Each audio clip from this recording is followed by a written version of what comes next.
All right, gang, it's time to get the other side of the story. Now we're going to look at Automattic's cease and desist letter to WPEngine. All right, let's dive in.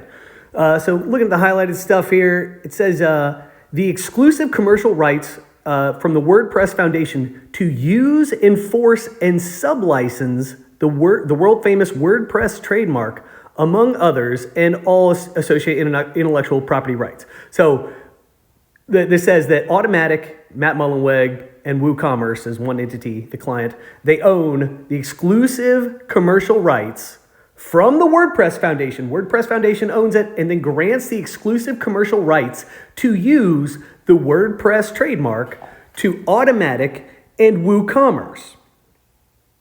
Now, this is an interesting way to set up the whole thing because in 2010 and 2011, when this stuff was first hashed out, like this is, version 1 of this kind of thing, it was said that WP could be used in domain names. WordPress could not be used in domain names. And you had to say like something for WordPress, right? Not like WordPress something, because then it could be construed that item is an official thing of WordPress or a part of it. So that's kind of interesting, and there are some gray areas here that are going to come up as we go through this. So to me, this feels like a new slant on an old claim, and I think this is the gotcha many people are missing so far, myself included. But WordPress is, Mullenweg is setting things up to, exert a little bit more of iron-fisted control over the use of the word WordPress in commerce. That's what it looks like to me. Of course, I'm not a lawyer. All right, so this, moving on. We understand that our client has contacted you about securing a proper license to use its trademarks, yet no such agreement has been reached.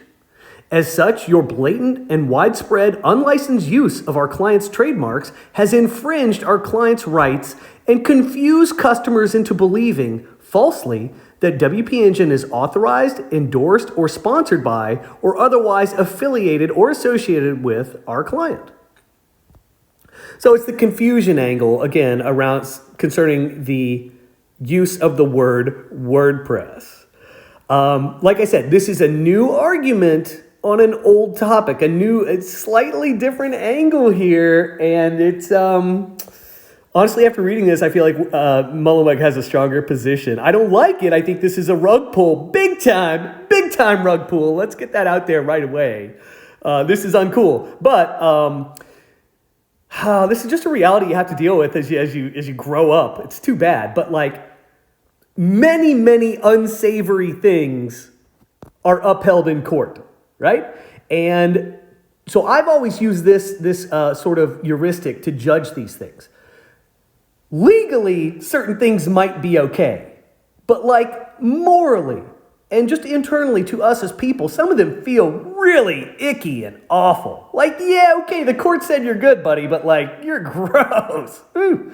And people want nothing to do with that kind of negative energy. So I think this is one of those situations, fam, where Matt is probably going to be exonerated legally, but at what cost? I mean, like, I get, he obviously doesn't care. A lot of money on the line here, whatever, but legal cover for shittiness just doesn't sit well with me, fam. You certainly don't get a pass from me just because some court said you're okay.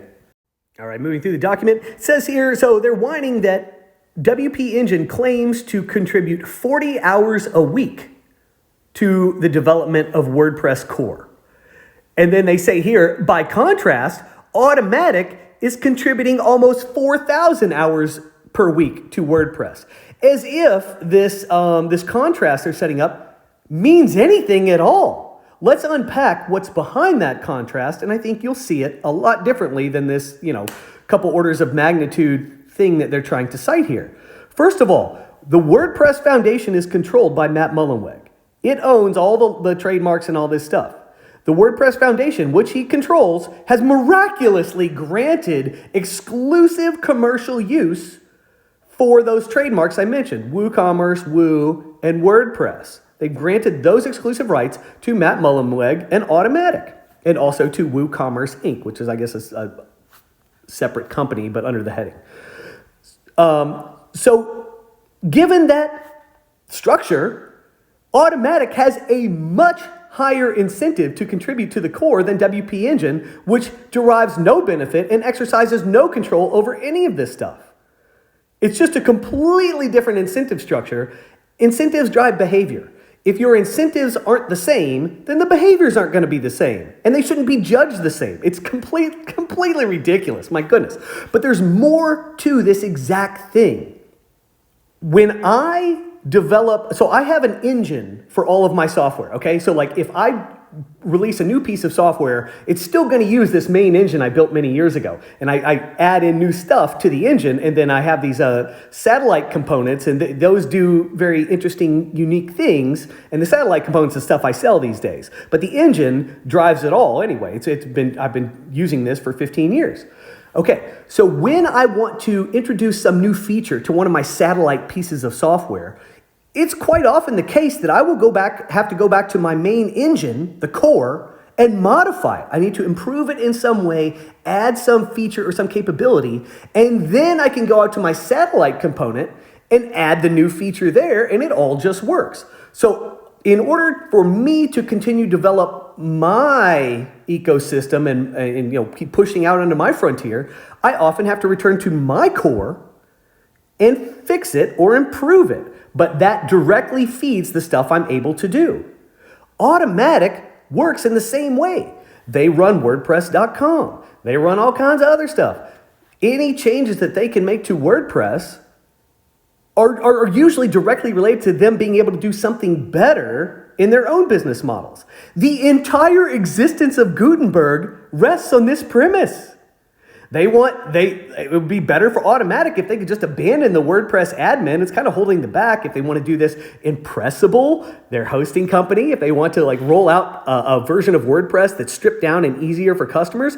The easiest way for Matt to do this with the least amount of strife is to one of the ways, there's multiple ways it could have been done, but he chose to take this headless approach to where you cannibalize the WordPress database. You get rid of all the PHP admin layers. So you're not going into the WordPress admin. You keep the database, and then you have this JavaScript layer that then interacts with the database, and you can have a whole new admin. You can have a whole new everything that's based on this JavaScript layer. And that's what Automattic is doing. That's why the Gutenberg block editor is all JavaScript stuff. This is like phase one of that total headless plan where he can still have WordPress, but he gets to run things his way. I don't fault him for this at all. I want to make this totally clear. I just said, this is how I run my software business. You got to update the core to do all the other stuff. But Matt has a problem that I don't. He has legacy concerns and all those compatibility concerns with the WordPress core. So he's really limited in what he can do. So if he wants to, make some changes that help him to do big business, he has to, go a little farther and take some options that I think are unsavory. That's why the Gutenberg thing's kind of been a flop. But the bottom line is that 4,000 hours versus 40 hours a week is a joke. You should just read it as a joke.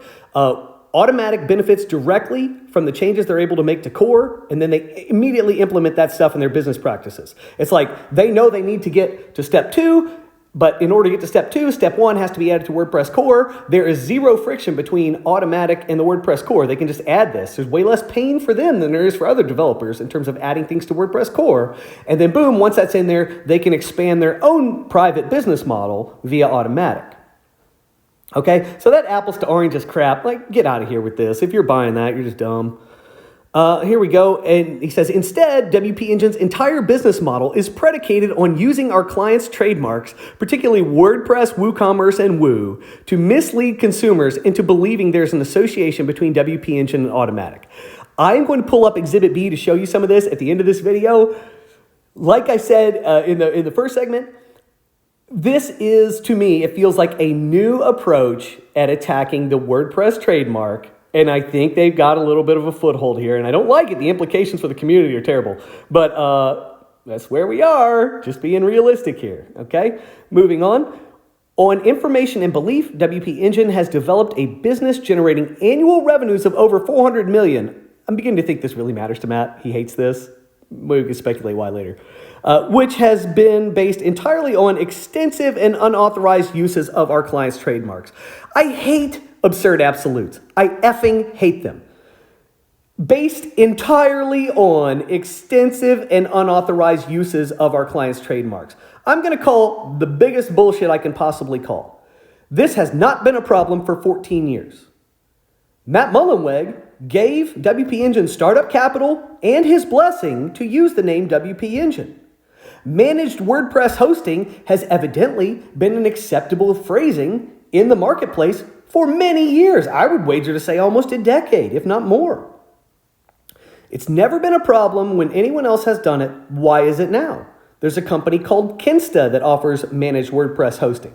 There's a company called Pressable, which is a subsidiary of Automattic, something like this. They offer managed WordPress hosting. I got to figure, if this is played out to the maximum extent possible, the Kinstas and WPEngines of the world are going to have to drop that verbiage and will no longer be able to use things like managed WordPress hosting or WordPress hosting. And Pressable's big idea is that, it might be a little bit of a kerfluffle now, but as time goes by, they'll be the sole place that people will go to for this managed WordPress hosting. I think it's a cash grab. At the end of the day, everything is, right? All right, moving on. Unsurprisingly, WPEngine's infringing commercial use of our client's trademarks have created consumer confusion as to whether WPEngine is affiliated with our client, including many references to WPEngine being WordPress engine. So, first of all, that's just confuse consumers saying WordPress engine. Second of all, and not confuse consumers in the sense that they are confused about who owns what or who's in charge of what. They see WP, they say WordPress. I made that mistake in a couple of videos I made the last couple of days. I see WP, sometimes I say WordPress, sometimes I'll say WP. It's not like an intentional thing. It's just when you've repeated something 11 billion times over the years, these things happen. And not only that, this is concern trolling. This is third-party victim BS concern trolling. Have created consumer confusion. Well, show me these examples. Show me these examples, these boomer grandmas being confused about this. Nobody is freaking confused about this, buddy. Nobody is confused. People are confused about the fact that WordPress doesn't really seem to exist as a single thing. There's WordPress.org, there's WordPress.com, there's posts, there's pages in the actual architecture of WordPress. These are effed up points of confusion. They should have been ironed out long ago. They weren't.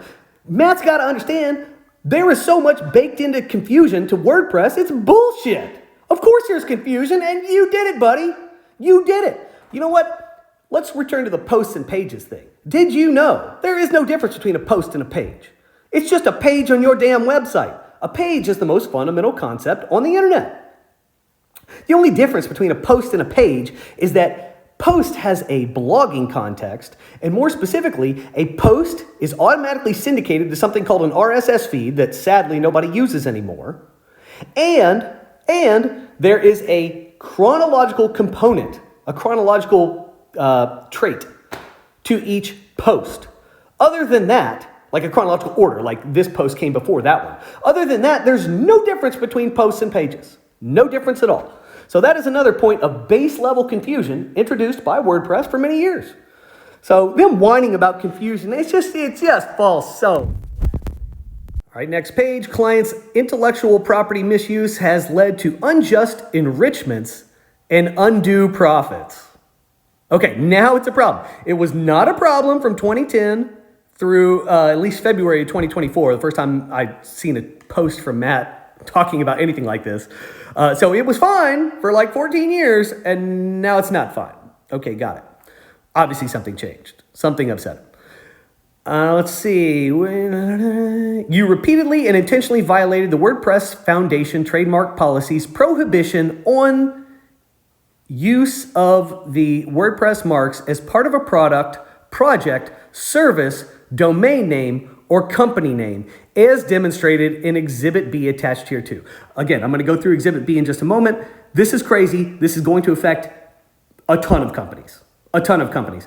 Pagely's another hosting company that I think fashions themselves as a managed WordPress hosting company. I haven't done a review of these companies in the last week, but I'm curious now to go through them and see which ones have already started to scramble and change their verbiage. I guarantee you it's happening. It's such rat behavior. But I just don't like this scrambling to appease Matt, especially when he's acting all unhinged. No. All right, so here's what Mullenweg wants WPEngine to do. They want to remove any use of the trademarks from their products, services, whatever. Remove and destroy any advertisements that use the trademarks. Provide an accounting of all profits from the service offerings that have made unauthorized use of our client's intellectual property. Do you guys understand that this is revisionist history? They're going back through and saying, even though we didn't say anything and it was totally fine for 14 years, now it's not. You need to go back and do a full accounting, and you're going to have to pay up for that. This, as crazy as this is, this kind of thing may end up getting upheld in court. But is it right? Like, what kind of signal is this sending everyone else who operates in the WordPress sphere? They're all going to close up shop tomorrow. Matt's going to be the only one left standing, but the goodwill, or bad will, if you will, out in the ecosystem is going to be so bad that I don't think he's going to be able to build some massive unicorn company off of this. I